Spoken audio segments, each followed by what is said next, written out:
Had a long, good life. I can't complain whatsoever. I've been healthy all my life, and I expect to get a few more years out of this body before I pass.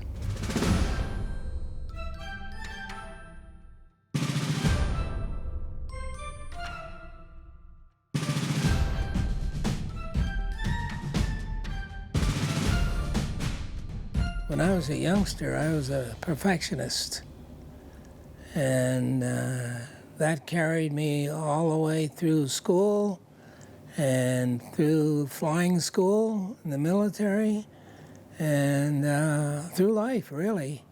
However, when I got married, I had to knock it off.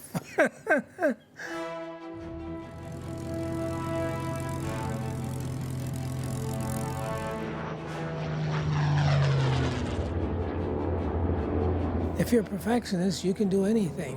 And as far as flying school goes, washing out never entered my mind. The instructor give you a maneuver, he wants you to practice so that he can give you a check on it on your next ride. I went out and did it and did it and did it until I nailed it. Passed primary. Then the primary was done at Moton Field, and that belonged to the Institute. And our basic and advance was done at Tuskegee Army Airfield, which was built especially for us. Since everything was segregated, we had to stay right there. Here, for the first time, Negro aviation cadets were being groomed to fly warplanes of a unit which was then a unit and taught only. The failure rate or washout rate for white cadets was running at 63%. The first class that went through Tuskegee was 40%. He says, no, this will never happen again. So they made sure they had a washout rate for us of 73% or higher, 10% higher than the white cadets. That's why we lost so many good pilots. That's why only 996 of us graduated from Tuskegee.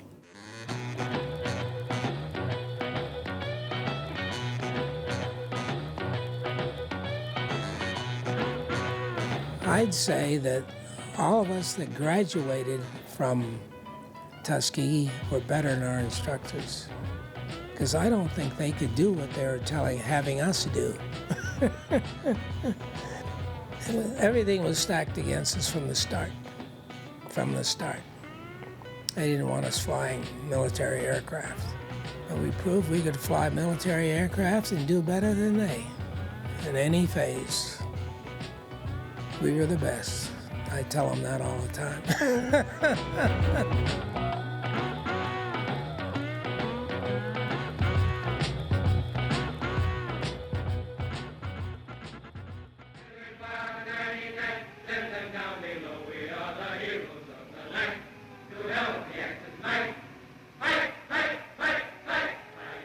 At Lockbourne, that's where the group was stationed. We had our weapons made in May of 1949. Chief of Staff of the Air Force sent a directive out to all the fighter groups in the United States, and they were to pick their 3 high scorers to represent their fighter group in the first ever Top Gun weapons meet to be held at Las Vegas Air Force Base, Nevada, which is now Nellis. So based on our scores, Captain Temple of the 300th, First Lieutenant Harry Stewart of the 100th, and myself of the 94th were chosen as primary members, and Lieutenant Halbert Alexander of the 94th as an alternate. That was our team. So before we left Lockbourne, we had a meeting with Colonel Davis, and we talked, and we finished. His final remark was, if you don't win, don't come back.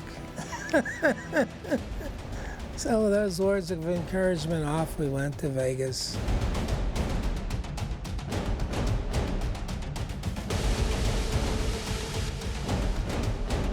Our competitors in our class were flying P-51s and F-82s, and we were flying the obsolete P-47. It was a good airplane, but it was still obsolete.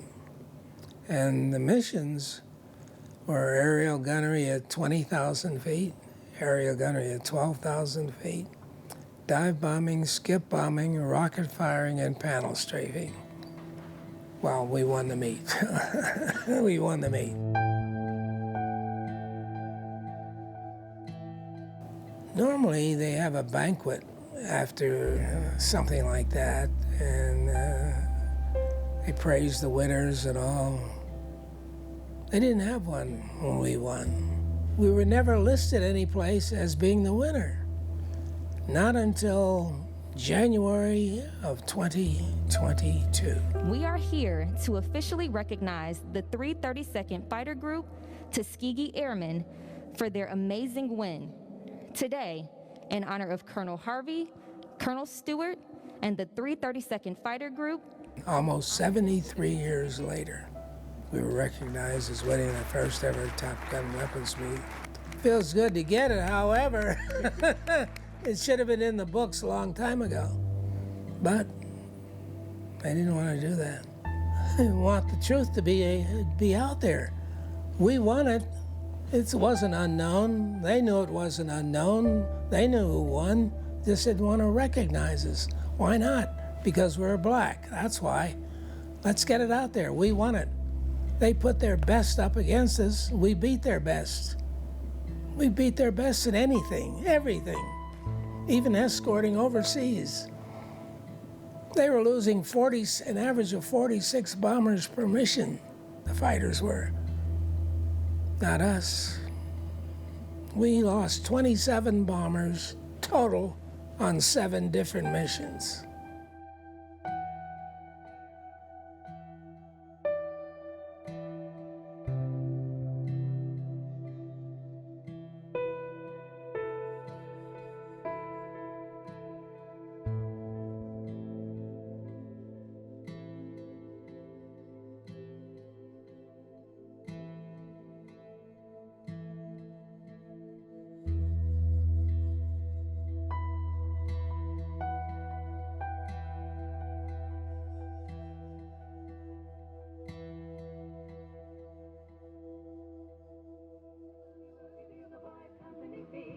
A root, a toot, a tootly attitude, he blows an A to the bar. In boogie rhythm, he can't blow a note unless the bass guitar is playing with him. And the company jumps when he plays reveille. He's the boogie woogie bugle boy company beat. I had a motto I always used: do unto others as you would have them do unto you. That'll carry you through if you think about it. And always be truthful, have a sense of humor, and have a good belly laugh once a day.